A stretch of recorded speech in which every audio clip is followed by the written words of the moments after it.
Greetings, friends, and thanks for listening to this recording about self-empathy. I'm Jim Mansky, and I'm speaking to you from lovely Maui. And I'm happy about this opportunity to share with you a little bit about self-empathy and to express some things that have been meaningful to me in my integration of NVC and self-empathy.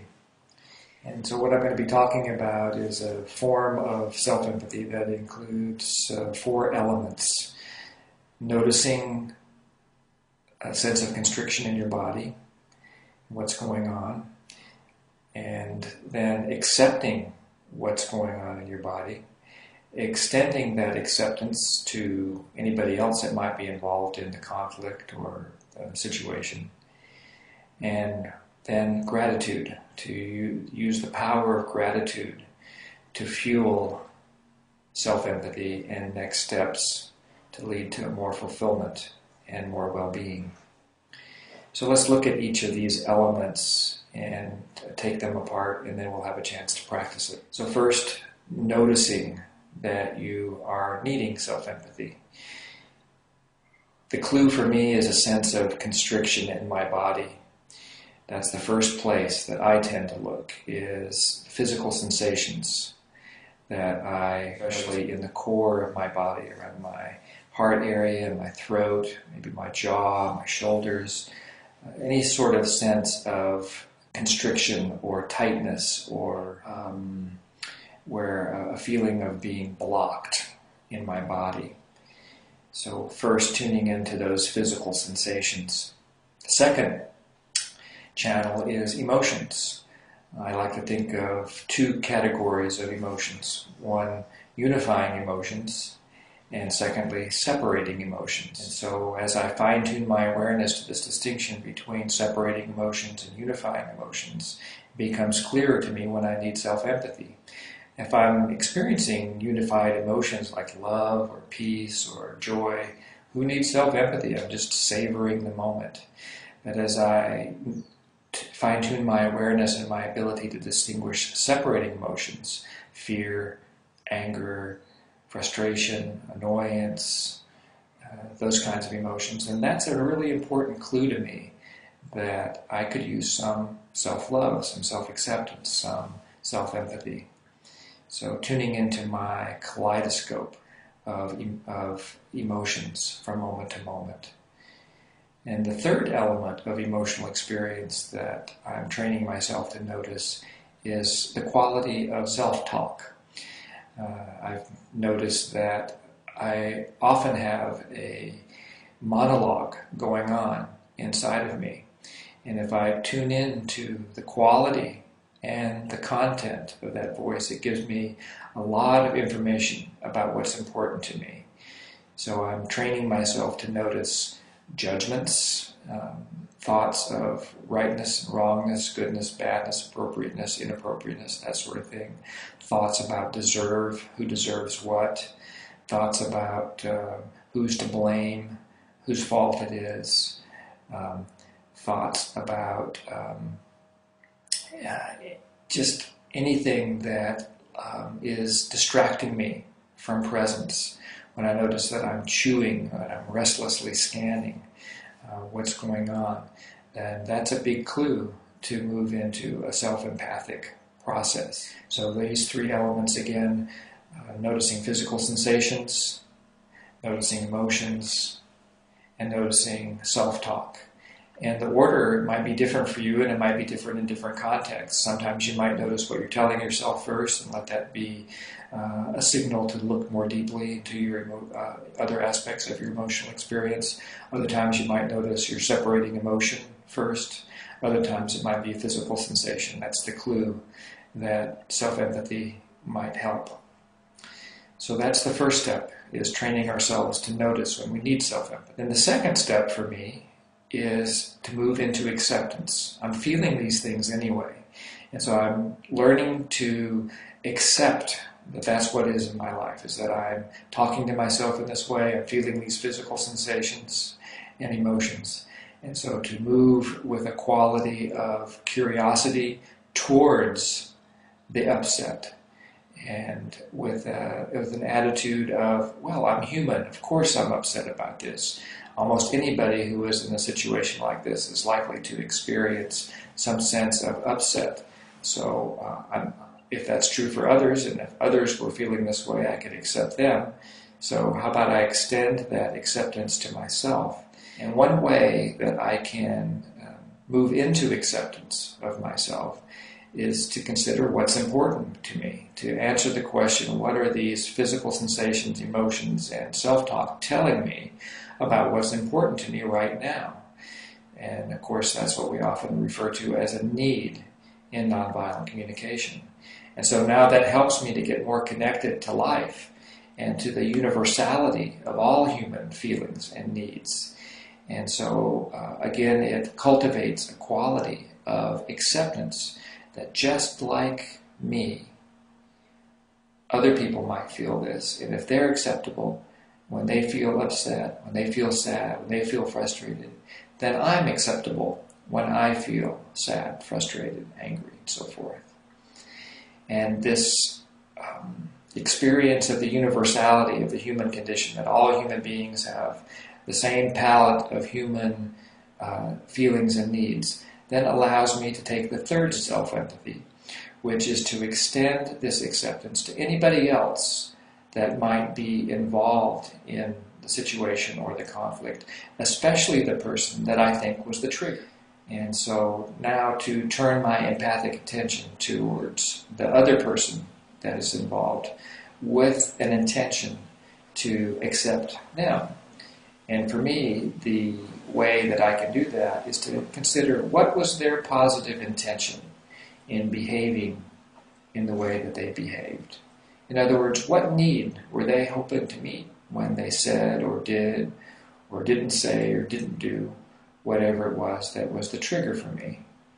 What was important to them? What was motivating them? So again, it's a shift from right-wrong thinking, that they shouldn't have done this or this shouldn't have happened and so forth, but to what need was alive that was motivating the behavior, the words, or the actions, or the inactions of the other person. And what my experience invariably is when I tune into what the other person's positive intention, there's a little bit of softening around that edge, that I can see the other person's humanness, that I can have a sense of openness, that they were doing the best they could in the moment to get their needs met. There's several different ways then to tune into the gratitude channel. One is just to notice something that happened today that I'm grateful for. It can be anything. It could be the fact that I was able to get out of bed this morning and begin my day, or it might be a particular act that someone else did that contributed to me. Maybe my wife supported me by making breakfast, which happens almost every day, and it's easy for me to be grateful for that kind of support. But I'm predicting that if you look for something to be grateful for that happened today, you'll find it. And if not, then there's always the past, to look backwards to some other time in your life when your needs were met. It might be yesterday, it might be a week ago, it might be 6 months ago, or 6 years ago. But to find something that somebody said or did that contributed to your well-being, to connect with that specific observation of what happened, and then to savor the gratitude. And the purpose of that savoring is to build energy and to acknowledge that we live in a field where our needs are often met.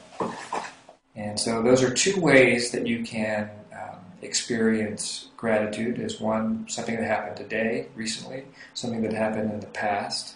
You can also consider something that you did for somebody else or for yourself that you feel grateful for.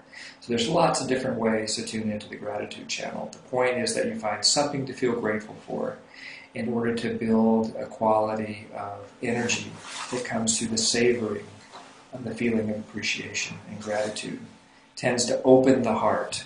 And that is the goal for me of self-empathy or any empathic process, is to move from a sense of constriction, of experiencing a barrier in front of me, to my heart being open, and through the quality of noticing what's going on for me, my emotional experience, my physical sensations, my emotions, what I'm telling myself. I begin a process of unpeeling my heart towards more openness to possibility. And then as I move into acceptance of myself and acceptance of others and touching gratitude, I end up with an open-handed experience of what's possible to get needs met. And I can consider what's one step that might move me towards more well-being right now and right here. What's one little step that I can take to fulfill the needs that I've uncovered were important to me. So now let's go through a brief practice of each of these elements so that you can try them out. As I go through each of the steps, I'll encourage you to turn the recording off and maybe do some writing and some self-exploration so that you can integrate these skills.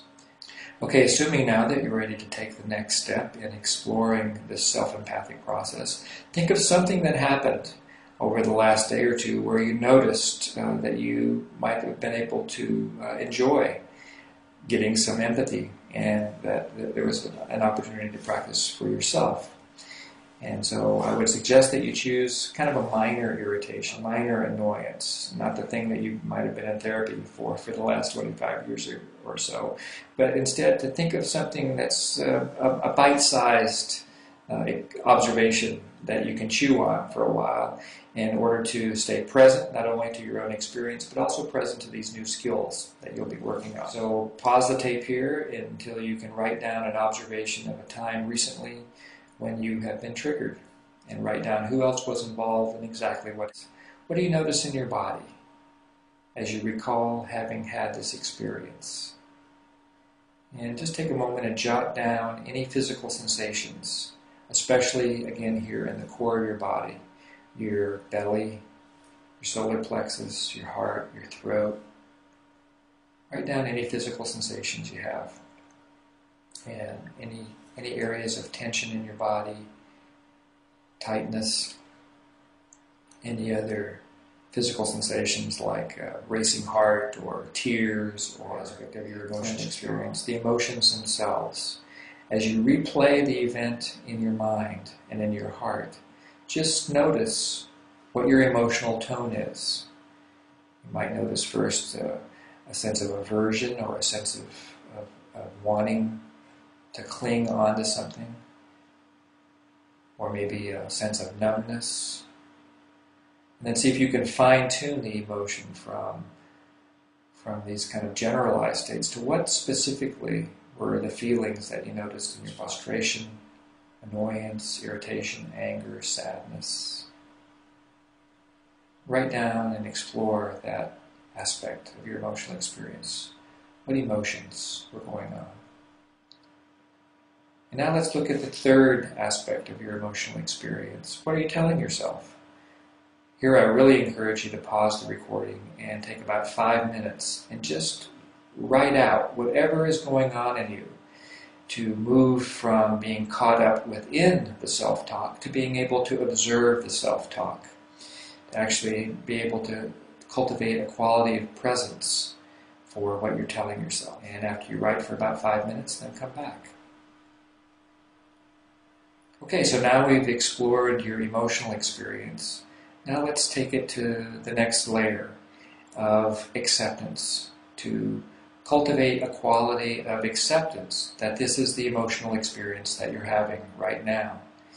So sometimes it's helpful just to lean into the emotional experience, and you might actually lean with your body towards the experience with a quality of curiosity. What are these feelings telling you about what's important to you? You're having this emotional experience because something's important to you. What is important to you? What do you value here? Of course, in NVC we often call this the need. There may be other words that are easier for you to connect to, like what's valuable here, what do you treasure, what's important to you. And by shifting your attention to a needs consciousness, it tends to open up a quality of acceptance because you see that you are human Human beings have needs. When things like this happen, they have feelings because something important is affected. What's important to you?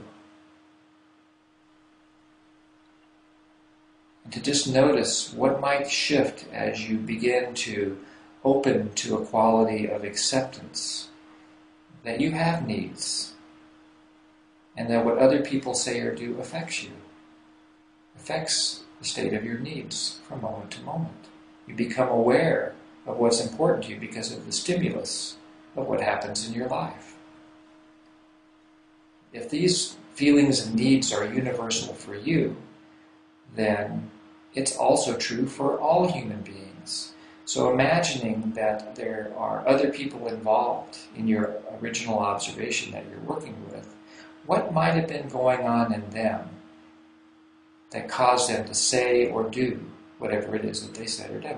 In other words, one way of looking at it is to answer the question, what was their positive intention in doing what they did or not doing what they didn't do? What was the other person's positive intention in saying what they said? What were they hoping for when they said or did what they did?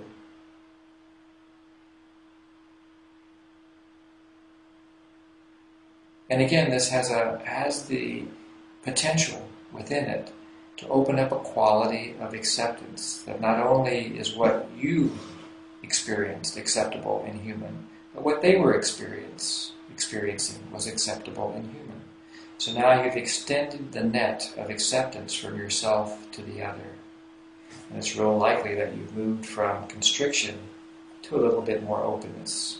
Openness first to your own experience, and secondly, openness to the other person's experience. Now we need to refuel ourselves. This is hard work, this self-empathy. So a way to get some fuel is to consider something right now that you feel grateful for. And it could be something that happened earlier today. Something that you did for yourself or that somebody else did for you that contributed to your well-being. What was that? What did they do? What did they say? What did you do? What did you say? What need of yours was met when that happened? Again, it's a shift towards needs consciousness. And then to savor the feeling of appreciation, thankfulness, gratitude.